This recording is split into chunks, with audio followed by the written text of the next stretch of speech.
왜 그런 걸 아무도 얘기 안 해주는지 모르겠어요.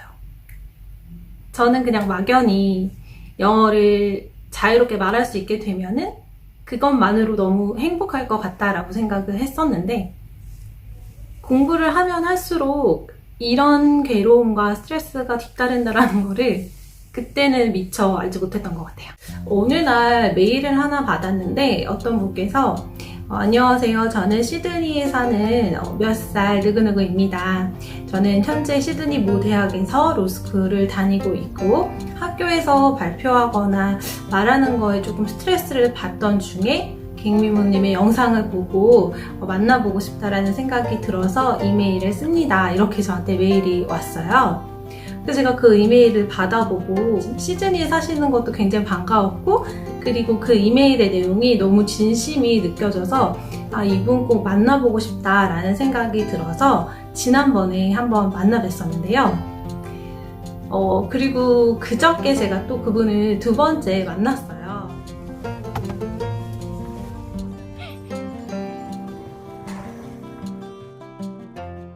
제가 이분에 대해서 간단하게 프로필을 말씀드리면, 일단 토익은 만점이시고 토플도 만점 가까이 받으셨다고 하시고, 그리고 숙대 태수 석사과정 마치시고 종로의 땡땡땡 유명 어학원에서 토익 강사로 굉장히 유명하셨다고 하세요.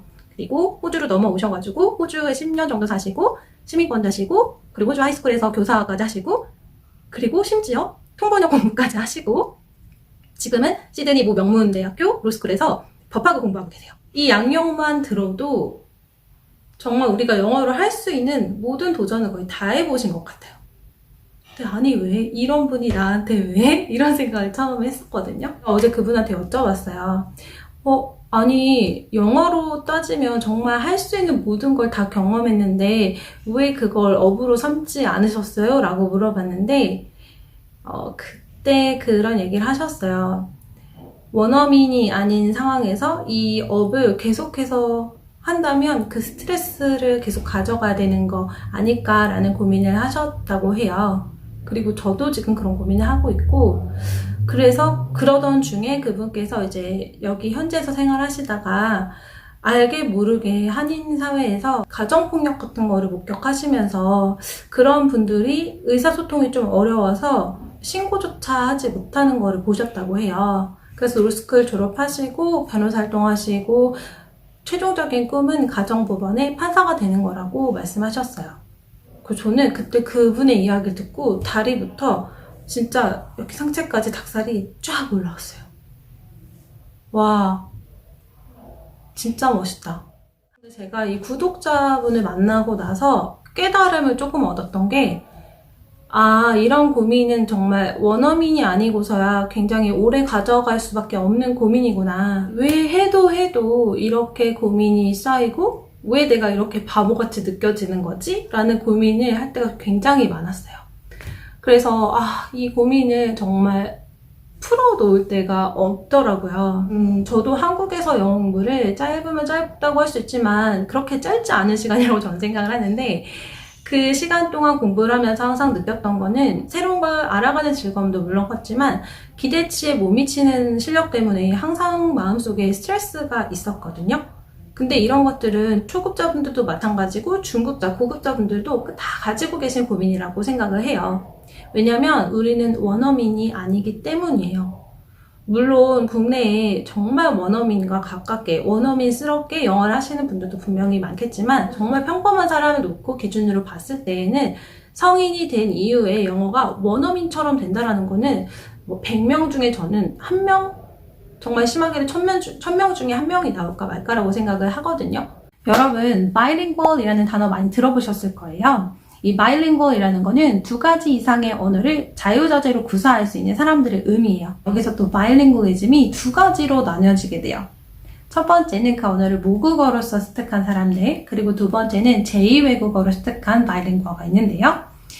이 또 두 분류로 나누는 기준이 뭐냐면, 그 학습자들이 어떤 결정적인 시기에 그 언어를 습득했냐, 그 이후에 습득했냐에 따라서 분류를 하는 거예요. 근데 이 결정적인 시기라는 게 학자마다 의견이 너무 달라가지고 예전에는 15세 전후다 라고 하는 학자도 있었고, 사춘기 전후다 라고 하는 학자도 있고, 최근에 또 트렌드는 영유아기다라고 하는 학자들도 있어요. 제가 사실은 이 이론의 통역 논문을 보다가 찾은 건데, 이 두 가지 부류에 따라서 통역사들이 바이링구얼 중에서도 첫 번째 그룹이 어떤 전략을 취하고, 그리고 두 번째 그룹에 속하는 어떤 식으로 전략을 취해야 되는지, 이런 내용에 대한 논문이었는데, 이걸 보다가 인사이트를 조금 얻었어요. 영어 학습도 마찬가지인 것 같아요. 내가 만약에 어렸을 때부터 외국에서 태어났거나 아니면 아주 어렸을 때 해외에 가서 모국어처럼 익히지 않는다면 성인이 된 이후에 영어 회화를 학습하는 학습자들에게 중요한 포인트가 하나 있어요. 그게 뭐냐면 바로 이겁니다.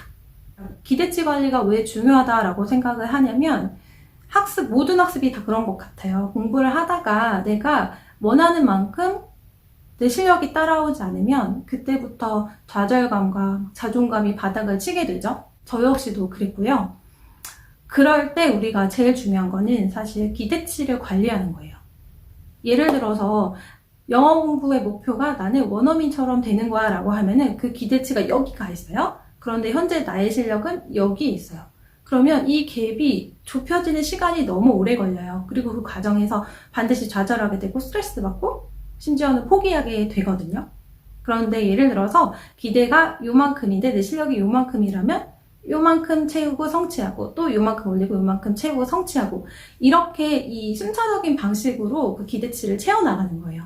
이렇게 되면은 학습 과정 자체가 재미있고 그리고 포기를 하지 않게 됩니다. 구체적으로 어떻게 기대치 관리를 하냐라고 말씀을 드리면은 저 같은 경우에는 저의 예를 보여드릴게요. 예를 들어서 공부를 해야 하는 게 이만큼이다 이러면은 아니야 나는 이만큼 할 수 없으니까 이번 주에는 강경화 장관의 연설을 공부해 봐야지, 그리고 여기 나와 있는 단어 정도는 내가 다 이해해야지, 이렇게 목표를 정하고 그 학습량을 채우고 또 다음 단계로 넘어가고 이런 식으로 공부를 하고 있습니다. 그래서 여러분들도 예를 들어서 나는 현재 완료를 좀 써가지고 회화 연습을 많이 해봐야겠는데 그럼 이번 달에는 내가 현재 완료를 조금 마스터해볼까? 이런 식으로 접근하시는 게 필요하다라고 생각을 합니다. 영어의 수준이 어떻든 학습량이 어떻든 제2외국어가 우리에게 주는 스트레스는 계속해서 이렇게 마련이거든요. 그래서 여러분들도 용기 잃지 마시고 이 스트레스는 어쩌면 당연한 거야 라고 조금 생각하시고 포기하시지 않으셨으면 좋겠습니다. 그러면 오늘도 영상 재밌게 시청해주셔서 감사하고요. 다음 시간에 또 찾아뵙겠습니다. 감사합니다.